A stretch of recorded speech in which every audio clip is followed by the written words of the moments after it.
Alright, so we want to give you a little bit of a history about what makes Corinth so important, especially between the first and third centuries. And it's going to be the part that they play. And if you look up here, this is where we're talking about. This little bitty area right here. That's where Corinth is located. But it is Macedonia and King Philip that is really going to bring this thing to the Greek culture to a head. Now, Philip is going to be murdered, and his 18-year-old son, Alexander, is going to take over. And Alexander the Great, he will be called, he ends up capturing all the way to India, and this is the area that he conquered in just 11 years. Now then, so for that, the Greeks gave us so much. Now, when I went to work went back to school to get my master's, I had to narrow in on what particular part of history I wanted to study. Now, I loved American history, especially the Revolution and the Civil War, but that didn't really catch my interest as much as from the 4th century BC to the 10th century AD. So in those 1,500 years, so much has happened, and it starts really with the Greeks, and this is what the Greeks ended up giving us. They gave us the Greek language. Now then, that is why the first original transcripts went from Hebrew to Greek in the Septuagint. And I think this is why that if a lot of pastors and just people that go and take theology in college, they really get deep into the Greek more so than the Hebrew. Now, I tell somebody that I just know enough Greek to be stupid, and I can get those words. But it is that Greek language, this Hellenistic culture, that starts during this particular time, 300 years before Christ was even born. So you've got a foundation there. And when we look at the art they gave us, it is unbelievable. It is the beginning of everything. The architecture. Even today, people still want to build their houses with those big old Greek type columns. Poetry, sculpture, and then what can we say about those philosophers? But the most important thing that the Greeks gave us is democracy. Now then, somewhere along the line, our history teachers have either become stupid or the people we're teaching just doesn't have enough sense to pick up the difference between a democracy and a republic. Let me make this clear. The United States is not a democracy. If we were a true democracy, all these idiots that are running around and protesting and doing all this kind of stuff in a true democracy, we'd bop them on the head. That's a democracy. But we're a republic. And when we talk about these things, especially when we look at the art, this particular painting is in the Louvre, and this thing was painted somewhere around 260 BC. Look at those colors. Look how realistic they are. And it is the Greeks that is going to give us this. When we look at the architecture, this is the old Parthenon. And if you want to know just how big this is, all you need to go is to go to Nashville, Tennessee, go to Vanderbilt University, and you're going to see a replica that is in a 1 1/4 inch, the dimensions of the original Parthenon. So the architecture is unbelievable when we look at those things. And then what can we say about the poetry? Now, is there anyone in here as a kid, Homer's The Odyssey, it fascinated me because it's the adventures of Ulysses and his voyage to get back home and all the things that he did, the Trojan horse. That caught my attention as a little boy around 10, 11 years old. I became fascinated with that story. And then when we talk about the sculptures, look how realistic this is. And we're looking at things, folks, that's 2,300 years old. And look how fantastic. We got people today that can't even do this. What is this abstract art they do? What's the guy, Van Gogh? How in the world can you go from that to that and think, Van Gogh, who knows? But anyway, the philosophers, folks, these guys were unbelievable. When you look at Socrates, Plato, Aristotle, all these things. Now, we know a lot from plant life and animal life because of Aristotle. He would write and have Alexander the Great send him things from these countries that he's invading and taking over, and they just gave us everything. I mean, in Socrates, a lot of teachers, they used the Socratic method in their teaching. And it is important for us to learn. And you ask questions to learn. Now then, I want you to pay attention here. We're going to be talking about Corinth. Corinth, in the first century, Corinth was the third leading city in population of the Roman Empire. You have Rome up here, and they're going to have a population at this time in the first century somewhere between 1.2 million and 1.4 million people. Folks, that's a lot of folks in the first century. Second to it is going to be down here, Alexandria. They're going to have a population of somewhere around 900,000 in the first century. But when we come right back up here to Corinth, during the time of Paul, has a population of 700,000. By the end of the first century, Corinth's population is going to grow to over 900,000 people. So, folks, it's pretty important. Now, we've got Jerusalem here, going to be important. Antioch here is going to be important.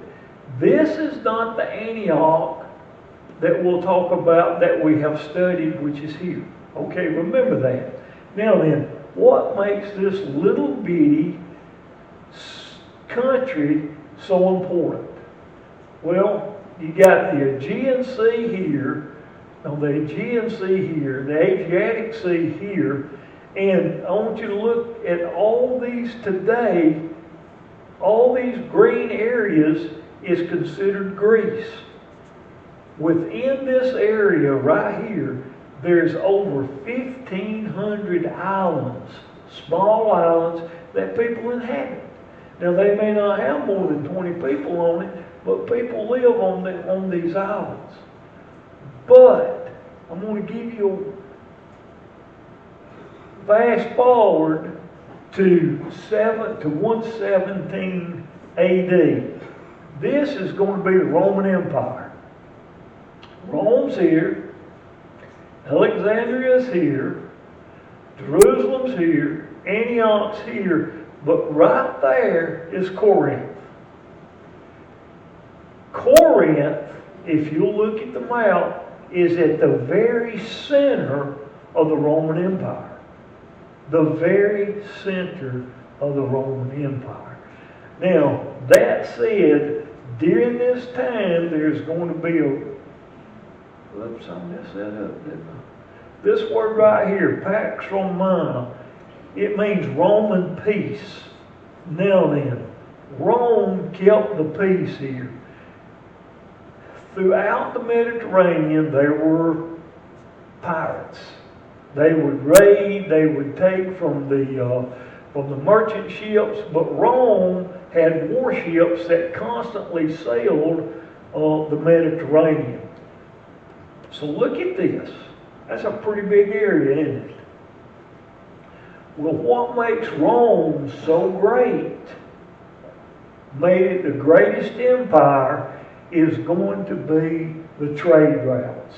Now, everything that you see here in blue, that's your ocean or sea travel. They had to have boats. But look in the yellow. Look at these roads. Now, when we think of this,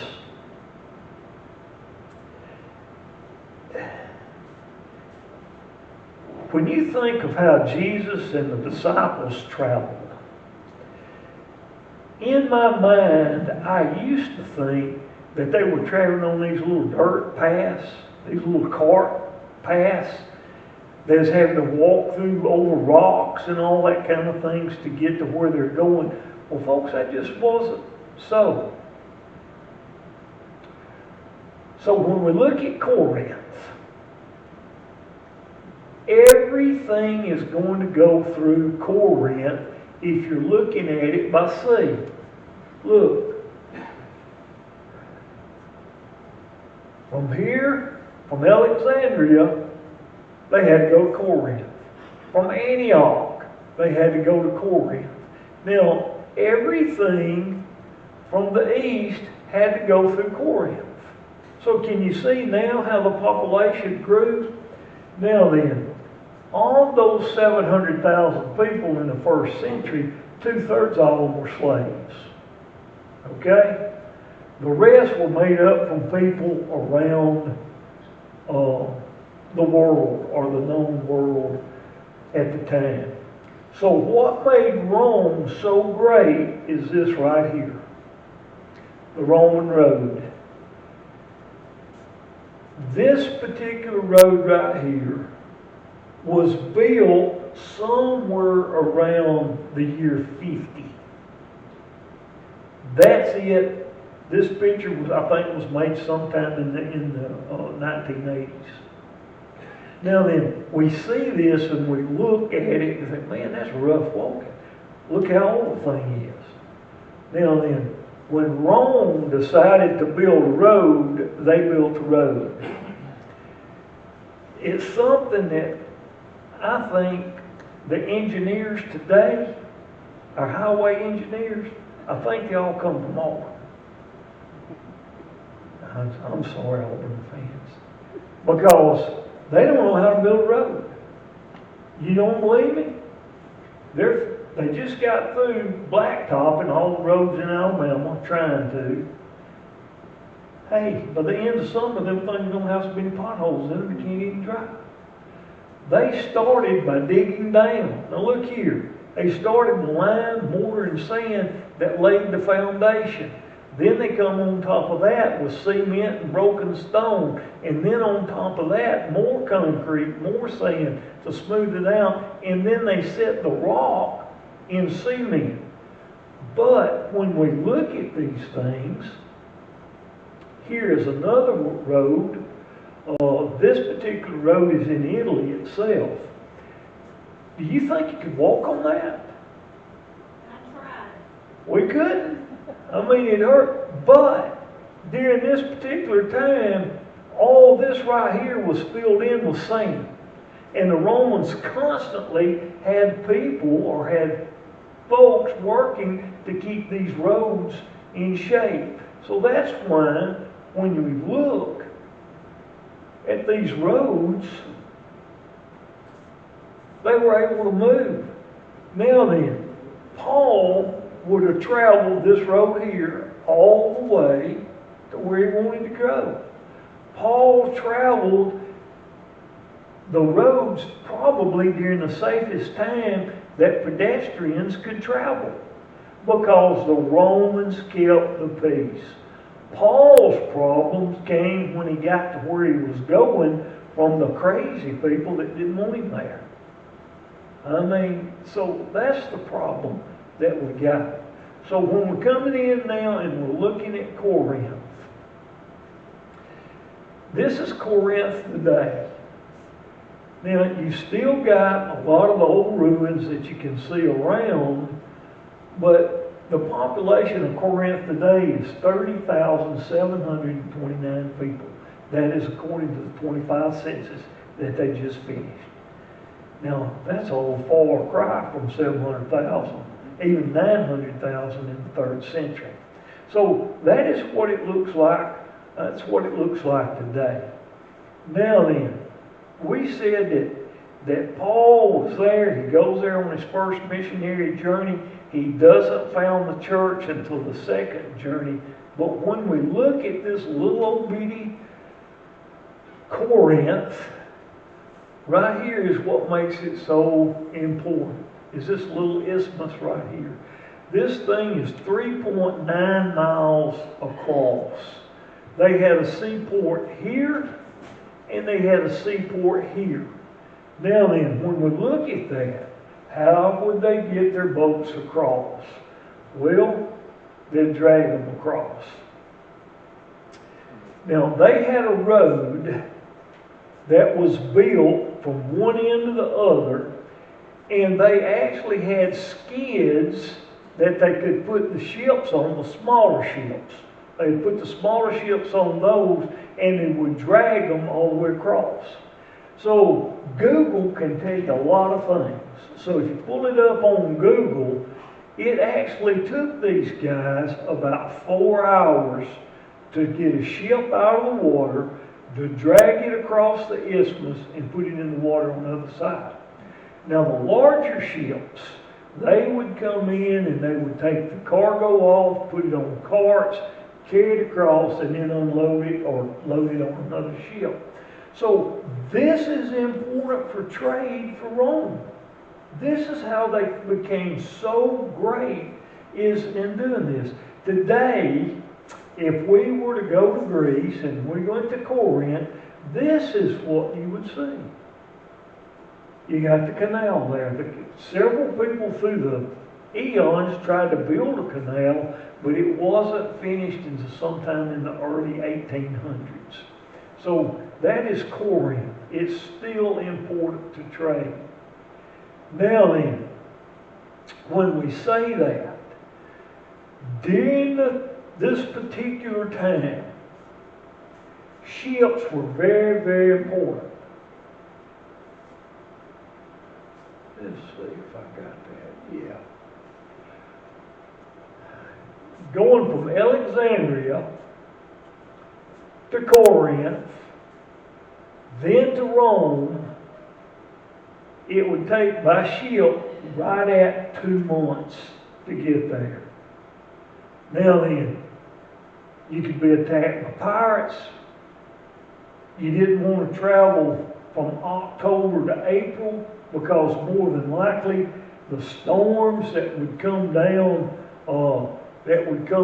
through the Aegean and the Adriatic seas, they were so violent in this area that a lot of ships were sunk. They tried not to sail. Now, if you go back and you read in the 27th chapter of the book of Acts, the whole chapter is dedicated to a ship that is loaded down with cargo. It's late in the season, and they're going to try to sail from here in Jerusalem. They're going to find harbor and safe haven, and they think they're going to have to winter it. But the guy that's taking Paul, that centurion, he said, heck no, we're fixing to go on to Rome. I got to get you there. So what happens right here, they decide to take that trip. Now then, when we look at the ships that sailed in the 1st century, the warship, the Roman warship, it had 300 oarsmen. They were slaves. You didn't have a choice. They were chained to where they were at. And all they did all day long was pull that oar. Pull that oar. Now then, on board, up top, you're going to have a crew of 20 men. With that crew of 20 men, you're going to have another 40 that were considered Marines. Not only did you have the 40 Marines, you're going to have 100 men. They're going to be in charge. Well, it's huge. Can you see that? Huge. 300 here, 100 soldiers, plus 40 Marines and a crew of 20. There's a lot of people on board. Now then, how you going to feed all those folks? When the Roman Navy would sail, there was always a merchant ship that would sail with it. Now those merchant ships carried everything they needed. They carried the food, everything that was going to be needed for an extended stay at sea. So Rome's not stupid, they're pretty smart. Now then, that said, these merchant ships came in different sizes and shapes. You remember I told you about the 27th chapter of Acts? The ship that Paul was on? It had a huge cargo of wheat. Not only did it have a huge cargo of wheat, if you'll look at verse 37, Acts chapter 27, verse 37, you're going to see that there's 276 men on board. 270. We know for a fact that 100 of those men were Roman soldiers, because their centurion, who is in charge, they go with him to deliver Paul to Rome. So you got 276 souls on board this ship. It's going to take, because it's late in the season, we know it's going to take somewhere around 2 months for them to get to Rome. Then the storms happened. Folks, I'm telling you, they were violent storms when we look at those things. So as we look and see the importance of the Roman Empire, they depended on this commerce. Corinth was at the very center of the known world. Now then, in Paul's first letter to the Corinthians, he is going to reveal the problems that they have. Letters have come to him, news has come to him about what all is, and he had been there, what was going on. So he's already founded the church. He sends his letter, he's writing his letter to the first church, and he's going to reveal the problems. They have problems of pressure and struggles. Now then, this is a church that is trying to grow and make itself in a pagan society. I mean, you think about it. The temple to Aphrodite was there. It was huge. Within this temple worship consisted of 1,000 male prostitutes and 1,000 female prostitutes.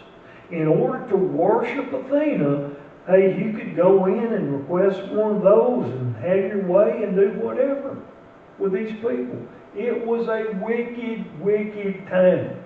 He's talking about the lifestyles. He addresses the lifestyles that is going on within the church at Corinth.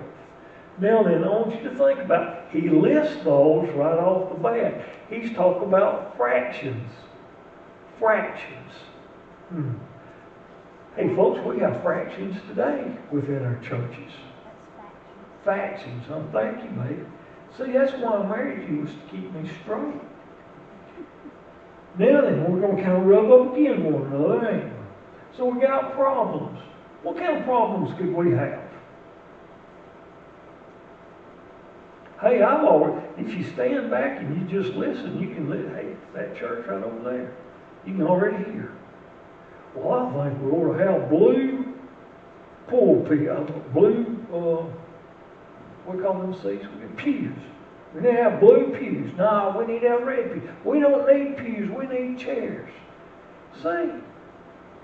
All kind of things. You can get into all kinds. How are we going to use this fellowship hall up here? Oh, let's not bring them kids up here. Let's keep them down there. That's what this building's for. There all kind of things go on within church. What about lawsuits? There's churches today that sue one another within the church. Is that not stupid? Immorality. Ooh. In the church. Questionable practices within the church. What could some of those be today? I wonder. Abuses of the Lord's Supper. There were questions of spiritual gifts and discipline within the church.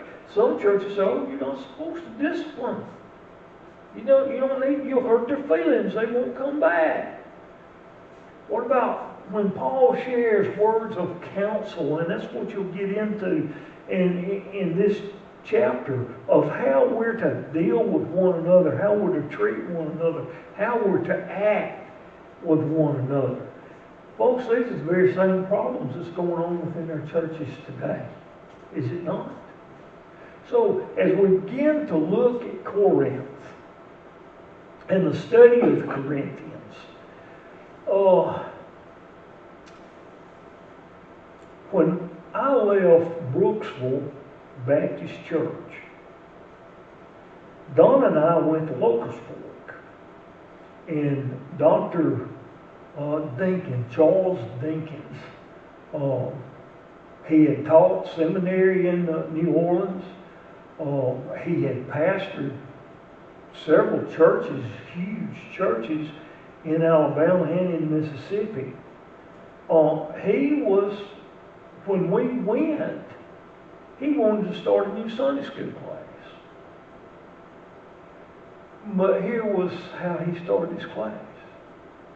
Only ones could go to his Sunday school class was the ones who was not attending Sunday school already.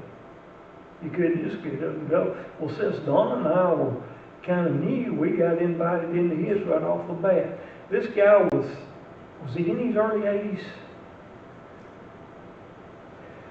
Mark, as smart as you are, quoting the Bible, you don't hold count on that man. He was wide open. I mean, I've never seen anybody like him.